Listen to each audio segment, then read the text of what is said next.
Research is hard, but your tools should not be. Subthesis.com is the free alternative to expensive software. Whether you need to calculate Cronbach's alpha or organize your field notes, Subthesis has a tool for it. No paywalls and no registration required. Check the link in the description and let's dive into today's lesson. Welcome to this essential guide on time management for graduate students. Time is your most precious and limited resource in graduate school. Unlike money, which you can sometimes borrow or earn more of, time is absolutely finite. Every week contains exactly 168 hours, no matter how much you need to accomplish. The challenge of graduate school is not simply having too much to do, though that is certainly true. The challenge is that graduate work is largely self-directed, with few external structures to ensure you make progress. Unlike undergraduate education with its regular class meetings and firm deadlines, graduate school expects you to manage your own time toward long-term goals. This freedom is both liberating and dangerous. Today we will explore time management strategies specifically designed for the graduate student experience. You will learn to analyze your time use, implement effective systems, balance competing demands, and develop sustainable practices that serve your academic goals without sacrificing your well-being. By the end of this session, you will be equipped to take control of your time across 4 key dimensions.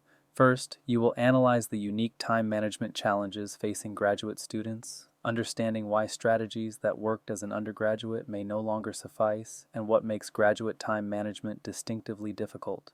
Second, you will learn to implement proven scheduling and prioritization systems for academic work, including specific techniques for managing long-term projects, handling competing deadlines, and ensuring progress on goals that lack external structure. Third, we will address balancing the competing demands of coursework, research, teaching responsibilities, and personal life, a juggling act that challenges every graduate student. Finally, you will develop sustainable productivity practices that prevent burnout, recognizing that graduate school is a marathon requiring pacing rather than a sprint requiring maximum effort. Let us begin by understanding what makes graduate time management uniquely challenging. Graduate school presents time management challenges fundamentally different from undergraduate education. Understanding these differences helps you adapt your approach appropriately. Structure decreases dramatically.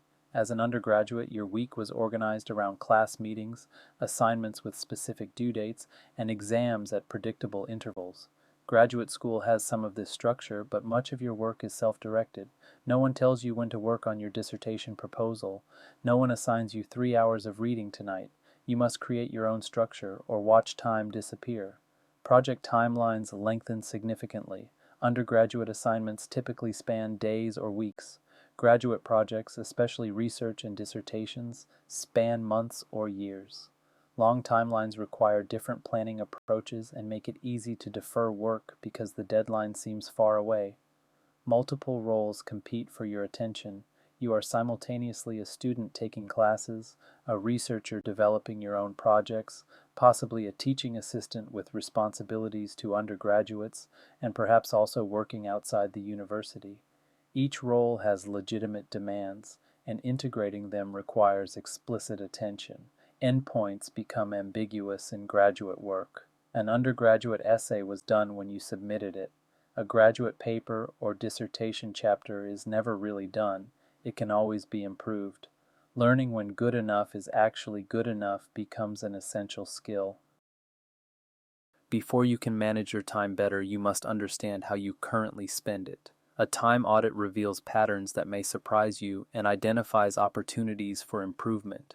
For one typical week, track all your activities in 15 or 30-minute increments.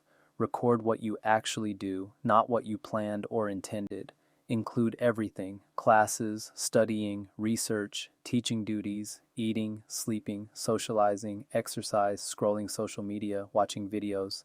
Complete honesty is essential. You are auditing for yourself. Categorize your activities into major areas. How much time went to coursework, to research, to teaching responsibilities, to personal maintenance like sleep, meals, and hygiene, to leisure and social time, to time you cannot account for or spent on low-value activities. The proportions often surprise people.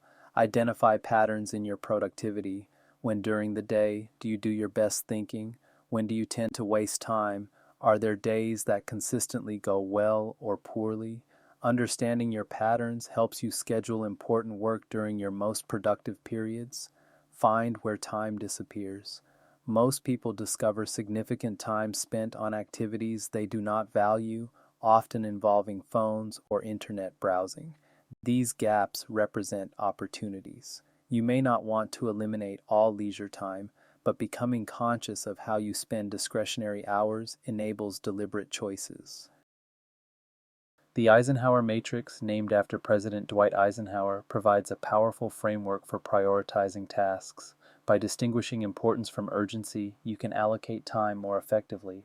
Urgent and important tasks demand immediate attention and matter for your goals. A deadline tomorrow for a seminar paper is both urgent and important. Handle these tasks first, but recognize that living in this quadrant constantly indicates poor planning.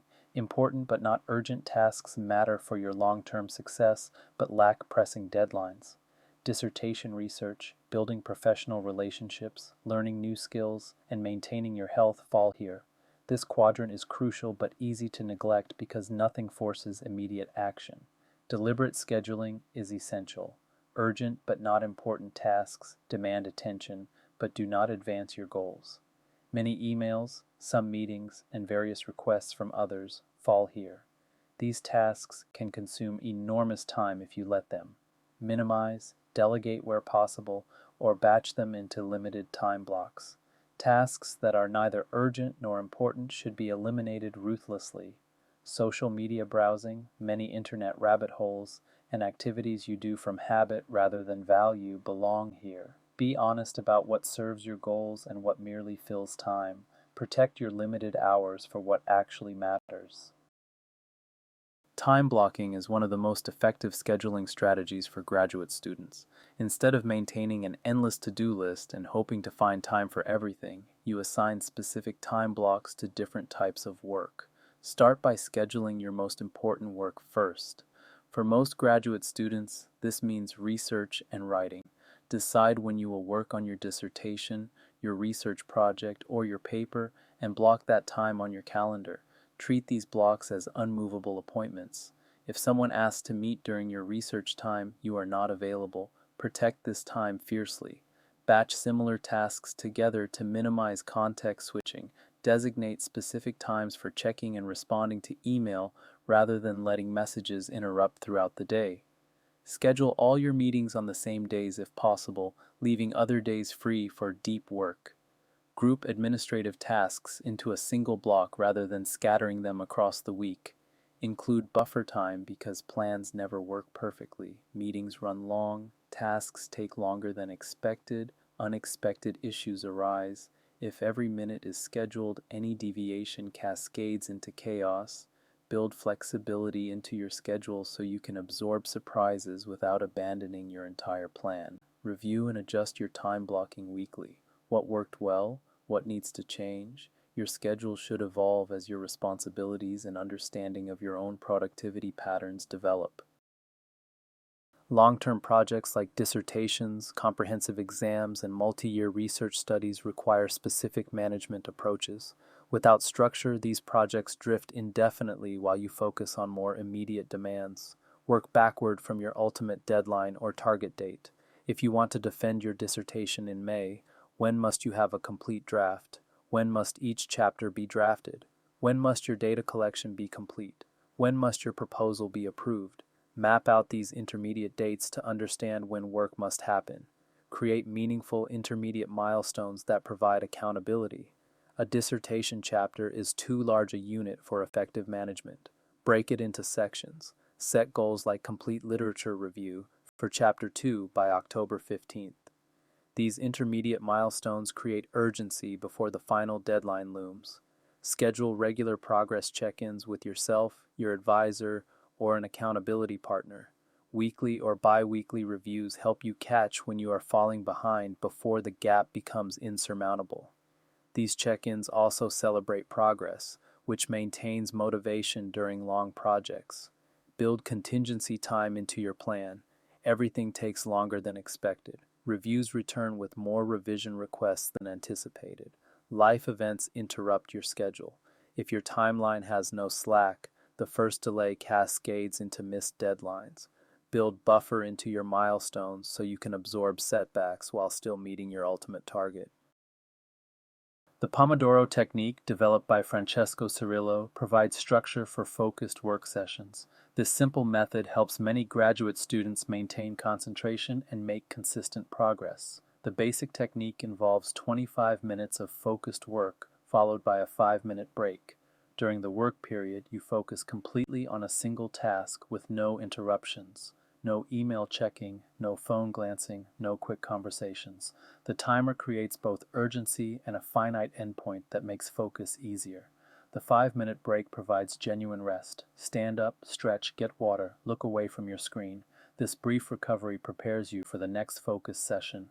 After completing 4 Pomodoros, take a longer break of 15 to 30 minutes before beginning another cycle. The technique adapts to individual needs. Some people find 25 minutes too short once they achieve deep focus and extend their work sessions to 50 minutes with 10-minute breaks. Others find even 25 minutes challenging initially and start with shorter intervals. Experiment to find what works for your attention span and the nature of your work. Tracking completed Pomodoros provides both accountability and motivation. Seeing a count of focused work sessions accumulate demonstrates progress even when a project feels endless. Some days you will complete more Pomodoros than others. The tracking helps you notice patterns and understand your productivity. Balancing coursework and research challenges most graduate students, particularly in the early years when courses dominate but research expectations already exist. Strategic approaches help you meet both demands effectively. Align coursework with your research interests whenever possible. Can your seminar paper explore literature relevant to your dissertation? Can your methods course project pilot techniques you will use in your research? When coursework and research overlap, effort invested in one benefits both. Seek these alignments actively. Recognize diminishing returns on course grades. The difference between an A and an A- rarely matters for your career, but hours spent perfecting an already excellent paper have opportunity costs. Aim for quality work that meets your standards and earns strong evaluations, but avoid perfectionism that sacrifices research time for marginal grade improvements. Protect research time even during heavy course loads. If you completely neglect research during coursework years, you will struggle to restart when courses end. Even a few hours weekly maintains momentum and develops habits. Your advisor expects to see research progress year-round, not just when you have finished courses. Plan your transition as coursework completes. Many students feel lost when structured courses end and self-directed research dominates. Anticipate this transition by gradually increasing research time and decreasing reliance on course structures. By your final coursework year, your schedule should already approximate the research-focused life that follows. Teaching responsibilities can expand to consume unlimited time if you let them. Setting boundaries and developing efficient systems protects your research time while still fulfilling your teaching obligations. Define reasonable time limits for teaching work. If your assistantship assumes 20 hours weekly, track your actual time and address overages. Some weeks will exceed 20 hours, but if you consistently work 30 hours on a 20-hour appointment, something must change. Either your expectations exceed the position or your approach needs to be more efficient. Create systems that reduce repeated effort. Develop templates for common communications. Build rubrics that clarify expectations and speed grading. Create resource banks you can draw from semester after semester. The time invested in creating systems pays dividends repeatedly. Grade efficiently by using rubrics that focus feedback on what most helps students improve. Not every assignment needs extensive comments. Provide detailed feedback on early work when students can apply it to future assignments, and more focused feedback later. Students benefit more from clear, actionable suggestions than from comprehensive critiques they cannot process. Protect your research from teaching expansion. Teaching feels immediately important because students are waiting, while research deadlines seem distant. This asymmetry causes teaching to expand at research's expense. Schedule your research time first and fit teaching around it, not the reverse. Remember that you were hired to be trained as a researcher. Teaching supports that training but should not derail it. Email and digital communication can fragment your attention and consume hours daily if unmanaged. Deliberate strategies help you stay responsive without sacrificing focused work time. Batch process email at designated times rather than responding to each message as it arrives. Check email 2 or 3 times daily at scheduled times, such as morning, after lunch, and end of day. During focused work blocks, close your email client entirely. This batching reduces context switching and helps you process messages more efficiently. Turn off notifications on all your devices. Every notification interrupts your attention, and recovering focus takes far longer than the interruption itself. Studies suggest it can take over 20 minutes to fully regain concentration after an interruption. Notifications for email, messages, and apps create hundreds of micro-interruptions daily. Set expectations about your response time. You do not need to reply to every email within minutes. Responding within 24 hours is reasonable for most messages. If truly urgent matters arise, people can call or find you in person. Communicating your response time norms prevents others from expecting instant replies. Use filters and folders to prioritize what matters. Not all email deserves equal attention. Filter messages into categories. Requires action, requires response, informational, low priority. Process your action and response folders during email time. Scan informational folders less frequently. Let low priority messages accumulate and process them weekly or delete them unread. Learning to say no is essential for graduate student time management. Opportunities and requests will always exceed your capacity. Strategic refusal protects time for your priorities. Recognize that every yes is implicitly a no to something else. When you agree to review a paper, organize a workshop, or take on extra teaching, you are declining to use that time for your own research, for rest, or for other opportunities. Make these trade-offs explicit rather than pretending you can do everything. Evaluate requests against your defined priorities. Before agreeing, ask whether this opportunity advances your research, your professional development, your teaching, or your well-being. If it does not serve any of these purposes meaningfully, declining is appropriate regardless of how interesting or flattering the request. Use delay tactics to buy decision time. You rarely need to respond immediately. Saying, "Let me check my schedule and get back to you," gives you time to consider carefully rather than agreeing in the moment and regretting later. This pause also makes declining feel less like rejection since you genuinely considered the request. Decline gracefully to maintain relationships. A simple "I appreciate the invitation, but I cannot take that on right now" is sufficient. You do not need to justify or explain extensively. If appropriate, you can suggest alternatives, such as other people who might help or a later time when you might be available. Respectful refusal preserves relationships while protecting your time. Time management is actually energy management. Having 2 hours available accomplishes little if you are exhausted.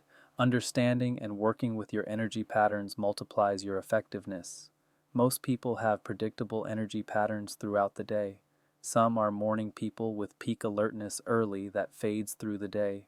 Others gain energy as the day progresses. Identify your pattern through attention to when you feel most and least alert over several weeks. Match your most demanding tasks to your highest energy periods. Deep thinking, difficult writing, and complex analysis require peak cognitive resources. If you are a morning person, schedule these tasks before lunch. If you peak in the evening, protect evening hours for demanding work. Do not waste peak energy on email or administrative tasks. Reserve low energy periods for routine tasks that require little cognitive effort. Answering simple emails, filing, organizing, and reviewing notes can happen when you are tired. These tasks still need to be done, and accomplishing them during low energy periods saves peak time for what truly requires it. Recognize that rest is productive, Recovery enables future work. Sleep, exercise, social connection, and genuine leisure are not obstacles to productivity, but prerequisites for it. Burning out through constant work produces less overtime than sustainable effort with adequate recovery. Schedule rest deliberately rather than resting only when you collapse. Regular planning rituals create structure that supports consistent progress. These rituals take time, but save far more time by ensuring you work on the right things. Conduct a weekly review, perhaps on Sunday evening or Friday afternoon. Assess what you accomplished against what you planned. Celebrate successes and understand shortfalls without judgment. Review your calendar for the coming week. Identify your major goals and block time for them. This weekly ritual keeps you connected to your longer-term priorities and prevents drift. Daily planning ensures each day has clear direction. Each morning or the evening before, identify your 3 most important tasks for the day. These are not the only things you will do, but they are the things that must get done. Completing your 3 priorities every day produces tremendous progress over weeks and months. An evening preview prepares you for tomorrow. Before ending work, review what you will tackle first thing tomorrow. Close open loops that might keep you thinking overnight. Prepare any materials you will need. This preview helps you transition to personal time and ensures you can start efficiently the next day. Morning focus sets intention before diving into tasks. Rather than immediately checking email or responding to the world's demands, spend your first minutes reviewing your plan and connecting with your purposes. This brief centering helps you approach the day proactively rather than reactively. The right tools support your time management system without becoming distractions themselves. Choose tools that fit your workflow and use them consistently. Your calendar is the foundation of time blocking. Use digital calendars that sync across devices so your schedule is always accessible. Block time for all commitments, including self-directed work. If it is not on your calendar, it probably will not happen.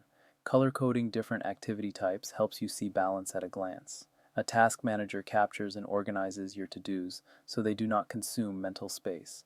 Whether you use an app like Todoist or Things, a paper notebook, or a simple text file, having one trusted place to record tasks frees your mind from trying to remember everything. Review your task list during planning sessions and when identifying daily priorities. Time tracking tools help you understand where time actually goes versus where you think it goes. Apps like Toggle or simple spreadsheet logging reveal patterns. You might discover you spend more time on email than you realized, or that certain tasks consistently take longer than planned. This data informs better scheduling decisions. Distraction blockers protect focus periods from yourself. Tools like Freedom, Cold Turkey, or built-in focus modes can block distracting websites and apps during scheduled work time. Recognizing that willpower has limits and using technology to support your intentions is wise rather than weak. Procrastination plagues nearly every graduate student at some point. Understanding procrastination's causes and developing strategies to overcome it prevents small delays from derailing major projects. Identify what triggers your procrastination. Do you avoid tasks that feel overwhelming? Tasks that might reveal your inadequacy? Tasks that seem boring? Tasks where you do not know how to begin?